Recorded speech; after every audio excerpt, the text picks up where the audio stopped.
Alam mo na, yung pinakamura? You can see here. The coffee. Kasi bawal yung basahin yung hair ko.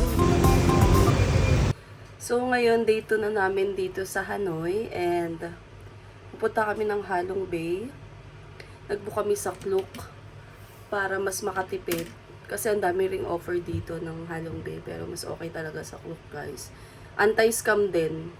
And in 10 minutes, susunduin na kami. At inimpake na namin lahat ng gamit namin dito kasi lilipat kami ng room. Kasi nagtipid kami ba, guys. Anyway, ayun lang naman. Sobrang mabilisan lang tong morning na to. And see you later. Bye. Good morning! Biglang good morning agad, no? Yan. Inayos na namin lahat. Like, yung akin nga, nandito nakaselpak na lahat ng toiletries, yung bag ko na personal bag, whatsoever. So, lilipat kasi kami ngayon.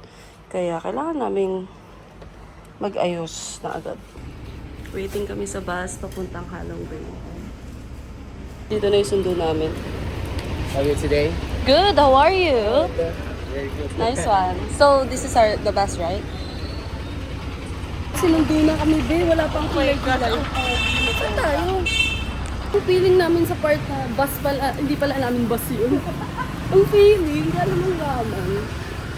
Ang ulan dito sa Hanoi, ang swerte. Bawal nang basahin yung hair ko. Ito na yung bus. Oh my God, oh my God. Nakaputi pa naman ako, girl. At, Okay, so ladies and gentlemen, where are we going today? Halong Bay. Halong Bay, right? Anyone visit Lingbing? Okay, you are visit Lingbing. So, magkakape lang kami. Binigyan kami 10 minutes para bumili ng anything or CR bago pumunta ng Halong Bay. So, may 1 hour pa. Tea. Herbal tea. Herbal tea. Free daw. Pwersa ka, be. Wala pa kami sa Halong Bay, pero parang ang sarap kumain dito.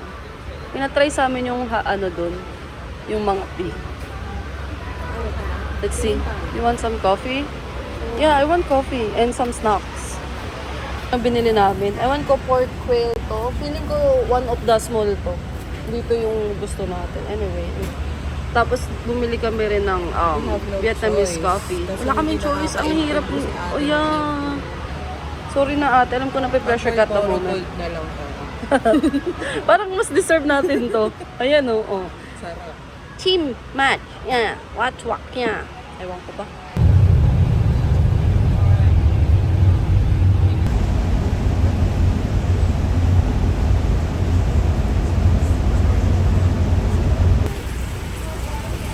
Ito yung Pearl Museum dito sa Halong Bay. Kami ng idea para paano ginagawa yung pearl dito sa Halong Bay. Which is feeling ko kasi maraming pearl dito. Kasi nga, natural ano siya. Diba? You can see here the natural pearl. Tingin, B. So had the small, tiny, and the special state. Yeah.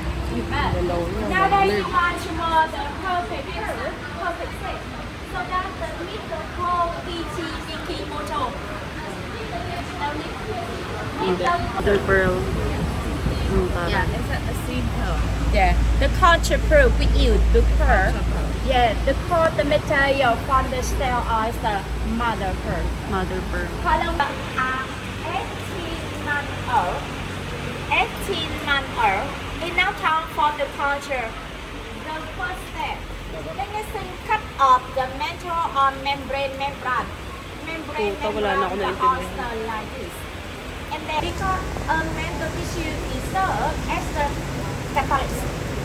And steam oil showing the layer out of the pearl. And fierce become the pearl. And you know to each also just one pearl inside. Yeah. So I cut any pearl, you need to see the pearl inside here. Ito yung way nila para kunin yung pearl. Yeah, so you know, finishing implanting, we come back the bone farm and the deep water.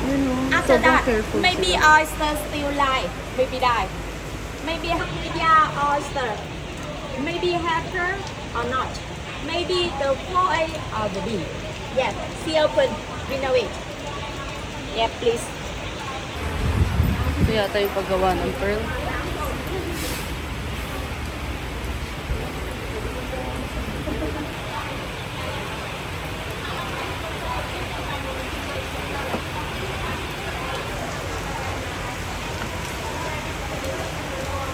nila.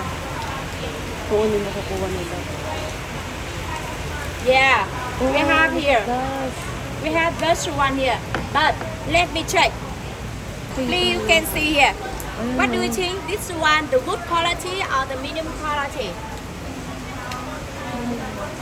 Yan yung quality ng pearl.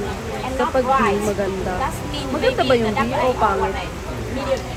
Ah, So pangit you yung know, D. you travel Tatlong A around yung the maganda. Vietnam or the Hàn So, ayun na, ang ending namin. Nandito na kami sa mismong shop nila. Bibili kaya tayo? Start na yung budol dito. 320. Yung pinaka-mura? Okay naman bumili ng pearl kasi ganda naman kasi experience siya. Kaso kasi, may kasabihan kasing baka daw umiyak. Pag umiiyak, pag magsuot niyan. Alam mo ba yun? Hindi. Hindi mo alam yun. Nagkape na lang din kami dito. Tapos na kami dun sa may mga pearl and wala na kayo mabibili dun. Ano mabibili dun? Kasi una-una sa lahat, wala kaming pera. At saka feeling ko naman, may makukuha pang mas magagandang pearl sa Pilipinas more than dito. Love your own nga, ika nila. Anyway, so yung coffee dito is like 40,000 dong. 90 pesos. Not bad, not bad. Eto, hindi nila ginagamit yan. I mean, hindi sila nag-refresh ng ano. Pero may coffee din sa May coffee din pa? O baka ubus na? Parang nag-aaway-aaway na sila dito, be. Ikaw ba naman, dalawa lang, tapos ang dami nagbumibili ng coffee.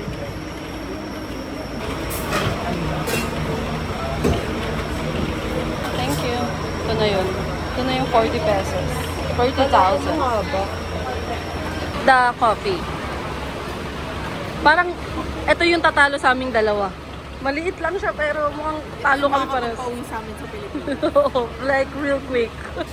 Ang tapang. Okay, natikman mo yung ano niya, condense or no? Hindi masarap. Girl, bawal mapasa yung buhok ko. Ito na yung boat namin. Alam mo, feel ko maganda yan. Kaso madilim. Sabi, kailangan protektahan yung buhok ko. Pero maulan dito sa Vietnam. Kasi kakatapos lang din naman ng ano, ng bagyo dito, kaya alam mo na. Feeling ko maganda tubig dito eh. Pero kasi maulan. Guys, maulan talaga. Sorry about that. Thank you. We need to follow her. Yung ganda ng mga cruise dito. Ano dito, yung mga cruise nila ang gaganda. Parang mga restaurant na yung loob eh. Dami. Kaso ang pangit ng weather today. Kuha nila ng ticket. Ibi yung nasa likod ko. Oh my God.